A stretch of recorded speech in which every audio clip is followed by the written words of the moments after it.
Bonjour à tous et bon voyage dans l'univers des arcanes. Nous débuterons par la première arcane majeure du tarot de Marseille, dit le battleur.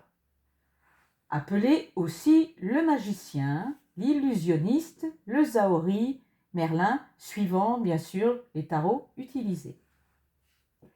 Alors pour moi, le battleur est la carte la plus riche symboliquement du tarot ésotérisme. C'est le principe fondamental des choses, c'est la matière brute.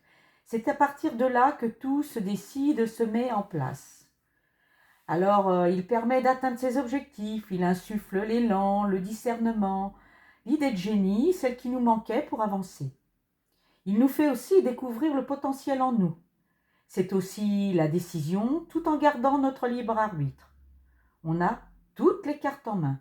À l'inverse, on a des difficultés à passer à l'action, c'est l'immaturité d'un projet, c'est de l'illusion des choses, besoin de temps pour se lancer, l'indécision complète, et là, on peut avoir toutes les cartes en main pour démarrer un projet, mais alors sans avoir la moindre idée de ce que l'on veut vraiment et comment.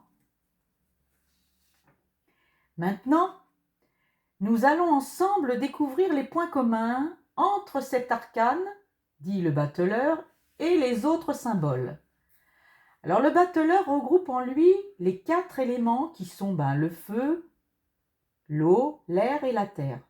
Mais plus particulièrement l'élément air qui est prédominant et qui représente la clarté, la liberté mentale, le souffle des idées. Alors ne pas confondre les éléments avec les flux énergétiques, quoique l'on pourrait s'y méprendre, puisque l'un nourrit l'autre. Alors les éléments nous montrent comment est notre équilibre intérieur, et les flux énergétiques, eux, décrivent l'énergie qui circule en nous. Alors en fait, l'élément nous dit quelle énergie est à l'œuvre, et le flux énergétique nous dit comment cette énergie s'exprime. Alors toujours d'après ce que j'ai pu observer.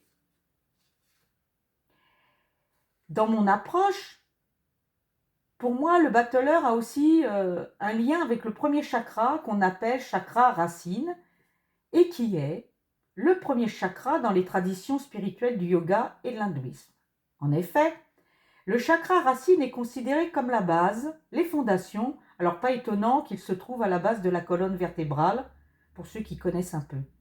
Le chakra racine nous donne la volonté d'exprimer les choses, on est bien dans notre être, on se sent bien où on est, tout est clair. C'est ce qu'on appelle l'ancrage. Au contraire, on a beaucoup d'incertitudes, de peurs, de craintes qui empêchent d'avancer.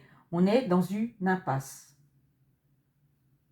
Le chakra racine est relié à l'élément terre. Alors, il n'existe pas qu'une seule correspondance. Parfois, le battleur peut être relié au chakra solaire aussi, qui lui se trouve sous la poitrine. Alors, il nous donne la capacité d'agir, une force intérieure, une volonté, et au contraire, un manque de confiance ou un besoin excessif de tout contrôler, incapacité d'agir. Alors, cette symbolique peut être intéressante en effet, puisque le battleur est celui qui passe à l'action, qui ose, qui transforme son potentiel en expérience ou pas. C'est pourquoi que certaines personnes voient le lien et que d'autres choisissent de le relier plutôt au chakra racine qu'au chakra solaire comme point de départ du chemin initiatique. Le chakra solaire étant l'élément feu. Alors le battleur a aussi un lien avec l'astrologie.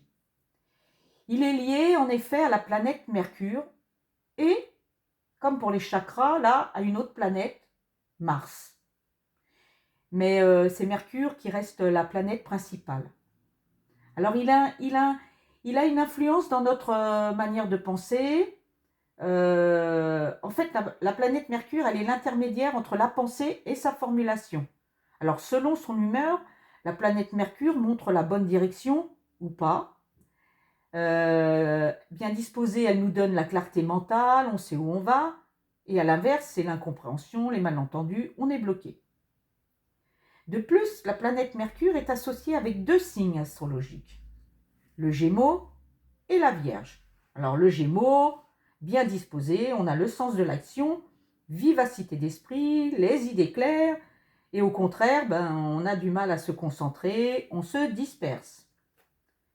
Mercure en Vierge, alors là, on analyse, on a le souci du détail, on a un esprit méthodique. Au contraire, on n'est pas du tout flexible, une autocritique excessive, c'est l'entêtement, on reste sur ses positions. Alors avec la planète Mars, qui est reliée au signe du Bélier, c'est l'énergie brutale, mais bien utilisée, la planète Mars peut mener à de grandes entreprises. Alors c'est pour ça que là aussi, certaines personnes choisissent parfois cette planète.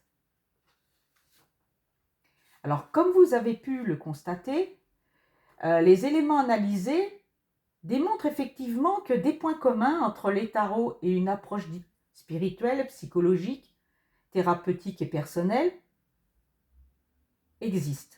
Alors bien sûr, j'aurais pu aller beaucoup plus loin, mais je pense que c'est déjà un bon point de départ et que ces quelques petites clés vous aideront à ouvrir la voie de votre propre éveil spirituel. Alors si vous êtes intéressé, je vous donne rendez-vous dans de prochaines vidéos où nous continuerons d'explorer les liens entre les arcanes du tarot de Marseille et les symboles. Alors n'hésitez surtout pas à laisser un commentaire, chaque commentaire compte et j'y prêterai la plus grande attention. Merci de votre écoute et à bientôt les petites âmes.